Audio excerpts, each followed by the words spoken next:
Assalamualaikum warahmatullahi wabarakatuh, anak-anak. Selamat pagi semuanya. Waalaikumsalam warahmatullahi wabarakatuh. Selamat pagi, Bu. Baiklah, sebelum belajar, marilah kita berdoa terlebih dahulu yang akan dipimpin oleh ketua kelas. Sebelum belajar, marilah kita berdoa menurut agama dan kepercayaan kita masing-masing. Berdoa dimulai.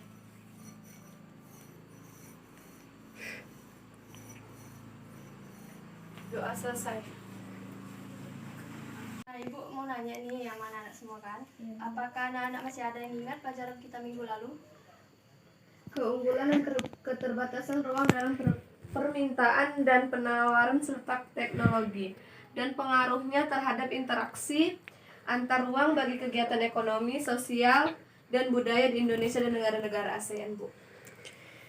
Masuk materi hari ini, Ibu akan memberikan sedikit apa sih tujuan pembelajaran kita gitu kan.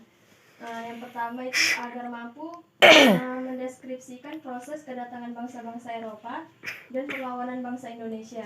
Lalu yang kedua, agar mampu memahami perubahan dan kesinambungan, yaitu geografis, politik, ekonomi, pendidik, sosial, dan budaya masyarakat Indonesia pada masa penjajahan. Lalu yang ketiga, mampu menjelaskan munculnya organisasi pergerakan dan tumbuhnya semangat kebangsaan. Baiklah, hari ini Bu akan menayangkan sebuah video yaitu yang mengenai kedatangan bangsa-bangsa barat ke Indonesia, lalu kondisi masyarakat Indonesia pada masa penjajahan, lalu ada narasi semangat kebangsaan. Nah, sebelumnya Ibu mau nanya, apakah anak-anak semua ada yang paham sebelumnya mengenai materi untuk hari ini? Ada, Bu. Bangsa-bangsa barat yang datang ke Indonesia dengan kekayaannya seperti rempah-rempah. Oke, bagus. Baiklah, langsung saja Ibu akan sedikit menayangkan videonya.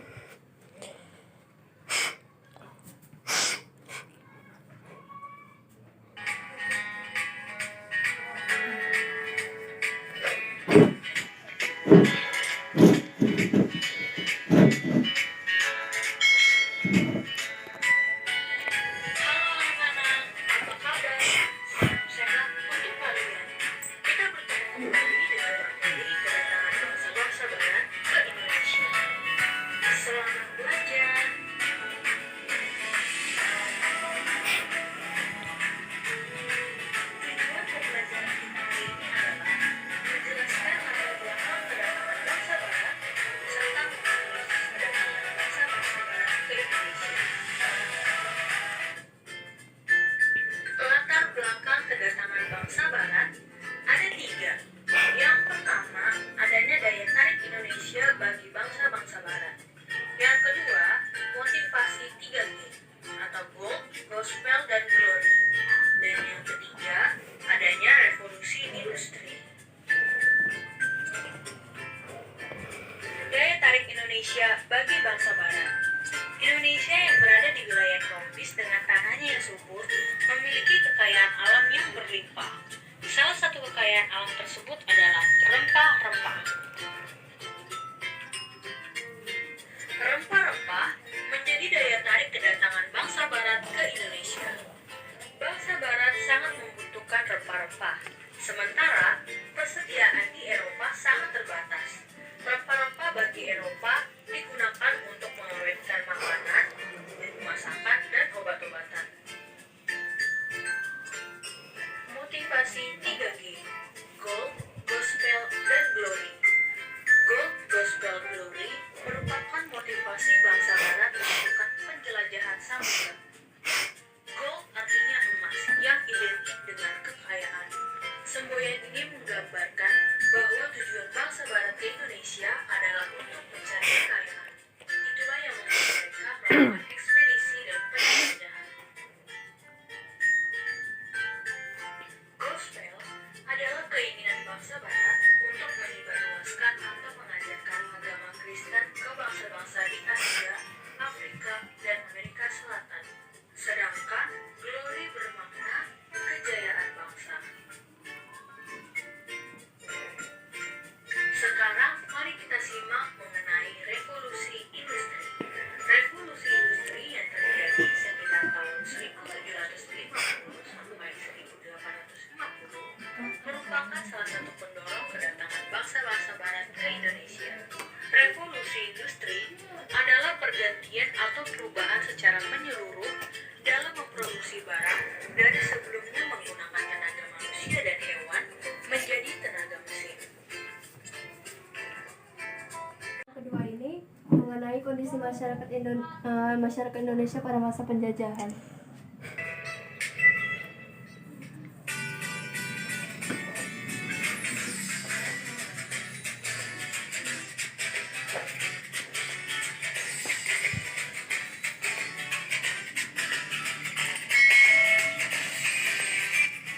Halo anak-anak, apa kabar? Salam sehat untuk kalian.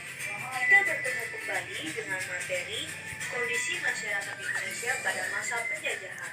Selamat belajar.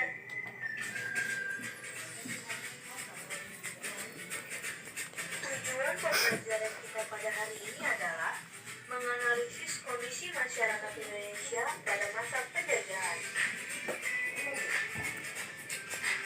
Pengaruh monopoli dalam perdagangan. Pada awal kedatangannya, bangsa-bangsa Barat diterima dengan baik oleh masyarakat Indonesia dan terjadi hubungan dagang. Tetapi kemudian, VOC melakukan penguasaan pasar atau monopoli. VOC menekan para raja untuk memberikan kebijakan perdagangan hanya dengan konsep. VOC bukan hanya menguasai dalam perdagangan, tetapi juga menguasai politik atau pemerintahan. VOC memiliki hak oktroy atau istimewa. Yang pertama, hak mencetak uang, hak memiliki angkatan perang, hak pemerintah daerah yang diduduki, hak melakukan perjanjian dengan raja-raja, dan hak memonopoli perdagangan rempah-rempah. Pada saat melakukan monopoli rempah-rempah di Indonesia, VOC membuat perjanjian dengan kerajaan-kerajaan di Indonesia. Isinya, setiap kerajaan hanya mengizinkan rakyat menjual hasil bumi kepada VOC. Belanda memaksa kerajaan-kerajaan Indonesia untuk menandatangani kontrak monopoli dengan berbagai cara. Salah satunya adalah politik adu domba atau divide et impera. Adu domba yang dilakukan Belanda dapat terjadi terhadap kerajaan yang satu dengan kerajaan yang lain atau antar pejabat kerajaan. Dengan adanya monopoli, rakyat tidak memiliki kebebasan menjual hasil bumi mereka. Mereka terpaksa menjual hasil bumi hanya kepada VOC. VOC dengan kekuasaannya membeli hasil bumi rakyat Indonesia dengan harga yang sangat rendah. Untuk memperluas kekuasaan, VOC mempersiapkan penguasaan dengan cara perang atau militer. Akibat korupsi dan manajemen perusahaan yang kurang baik, VOC mengalami kebangkrutan. Pada tanggal 13 Desember Kedua ini mengenai kondisi masyarakat Indonesia pada masa penjajahan.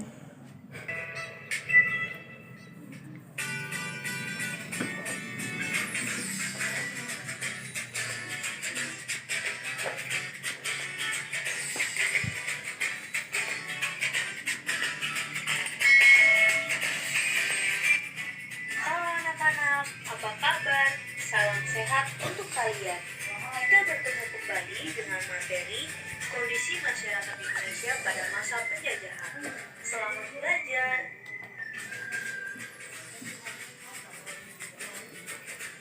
Tujuan pembelajaran kita pada hari ini adalah menganalisis kondisi masyarakat Indonesia pada masa penjajahan. Pengaruh monopoli dalam perdagangan. Pada awal kedatangannya, bangsa-bangsa Barat diterima dengan baik oleh masyarakat Indonesia dan terjadi hubungan dagang. Tetapi kemudian, VOC melakukan penguasaan pasar atau monopoli. VOC menekan para raja untuk memberikan kebijakan perdagangan hanya dengan konsep. VOC bukan hanya menguasai dalam perdagangan, tetapi juga menguasai politik atau pemerintahan. VOC memiliki hak oktroy atau istimewa. Yang pertama, hak mencetak uang, hak memiliki angkatan perang, hak pemerintah daerah yang diduduki, hak melakukan perjanjian dengan raja-raja, dan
ketiga yaitu mengenai narasi semangat bangsa.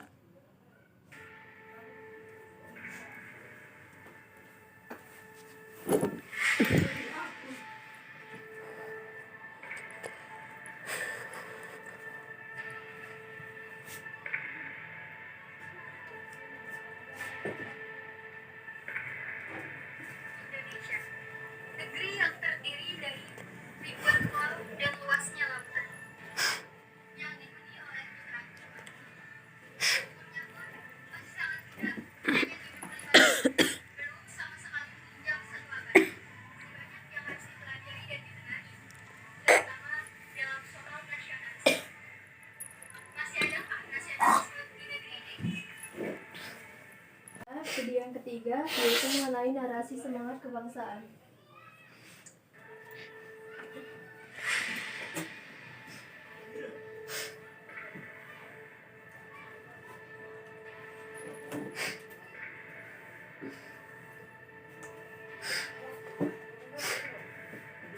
Indonesia, negeri yang terdiri dari ribuan pulau dan luasnya lautan, yang dihuni oleh putra putri. Umurnya pun masih sangat muda, hanya 75 tahun, belum sama sekali menginjak satu abad. Banyak yang harus dipelajari dan dibenahi, terutama dalam soal nasionalisme. Masih adakah nasionalisme di negeri ini?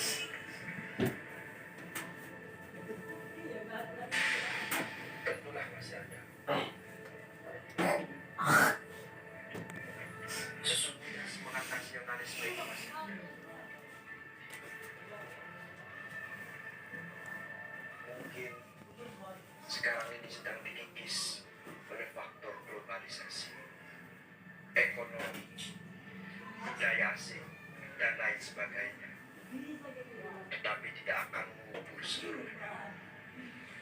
Indonesia haruslah bangkit untuk membenahi semuanya, terutama para pemuda yang seharusnya ada di garda depan. Karena pemuda adalah sepucuk surat untuk masa depan bangsa. Karena pemuda lah yang mampu membawa perubahan bagi bangsa maupun dunia. Iya, lagi Sumpah Pemuda. Ya, namanya saja sudah melambangkan tanpa harus dijelaskan. Bagaimana Baiklah, dari ketiga video tadi dapat Ibu simpulkan bahwa kedatangan bangsa-bangsa barat di Kepulauan Indonesia di Eropa, gerakan Renaissance pertama lahir di Italia pada abad ke-14 dan kemudian dia menyebar ke seluruh Eropa. Baiklah, dari yang ketiga video tadi, apakah anak-anak ada yang mau ditanyakan? Bu, saya mau nanya, faktor apa yang mendasari datangnya bangsa barat ke Indonesia, Bu? Bangsa barat datang ke Indonesia itu pada awalnya hanya untuk berdagang. Kekayaan alam di Indonesia menjadi salah satu faktor menarik datangnya bangsa barat tersebut. Lalu Indonesia yang memiliki lautan yang luas, tanah yang subur, keanekaragaman hayati serta rempah-rempah yang banyak jenisnya membuat bangsa barat itu tertarik. Oh iya, Bu. Baiklah, sekarang Ibu akan memberikan tugas kepada kalian untuk menyimpulkan dari ketiga video tadi. Akan dijawab ya, nanti kumpulkan Ibu kalau udah siap.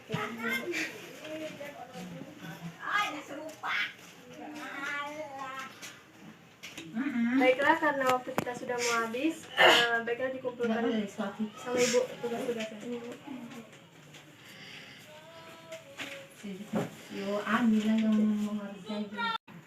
Nah, dari video-video yang udah Ibu tayangkan tadi, Ibu mau nanya nih, apa saja tadi materi yang Ibu tayangkan? Kondisi masyarakat pada masa penjajahan, semangat kebangsaan, Bu. Karena waktu pelajaran kita sudah habis, Ibu akan mengasih PR untuk kalian di buku halaman 48. Catat aja. Nah baik, sebelum mengakhiri pelajaran ini, alangkah baiknya kita terlebih dahulu yang akan dipimpin oleh ketua kelas. Kita berdoa menurut agama kita masih berdoa dulu.